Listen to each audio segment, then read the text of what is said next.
இன்றைய மன்னா, டுடேஸ் மன்னா. ஏசாயா 58:11. ஐசாயா 58:11. நீ நீர்ப்பாய்ச்சலான தோட்டத்தை போலவும் வற்றாத நீரூற்றை போலவும் இருப்பாய். You will be like a well-watered garden, like a spring whose waters never fail. இந்த நாளிலே கர்த்தர் உனக்கு தரும் ஆறுதலான மன மகிழ்ச்சியின் வார்த்தை என்னவென்றால், உன்னை நான் நித்தமும் நடத்தி உன்னுடைய ஆத்மாவை திருப்தியாக்கி உன் எலும்புகளை நினமுள்ளதாக்கி உன்னை நீர்ப்பாய்ச்சலான தோட்டத்தை போலவும் வற்றாத நீரூற்றை போலவும் ஆக்குவேன் என்பதாகும். கர்த்தர் மேல் நம்பிக்கை வைத்திருக்கிற, கர்த்தரை நம்பிக்கையாக கொண்டிருக்கிற உன்னை கர்த்தர் ஒருபோது கைவிடவே மாட்டார்.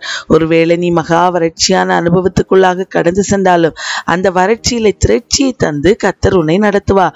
ஓசியாவில் சொல்லப்பட்டது போல கர்த்தர் உன்னை மகா வறட்சியான தேசமாகிய வனாந்தரத்தில் அறிந்து கொண்டிருக்கிறார்.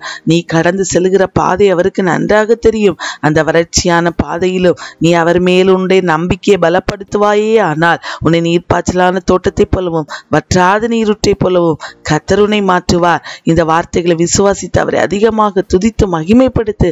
கர்த்தர் பெரிய காரியங்களை உன் வாழ்வில் செய்வதை நீ காண்பாய். God bless you.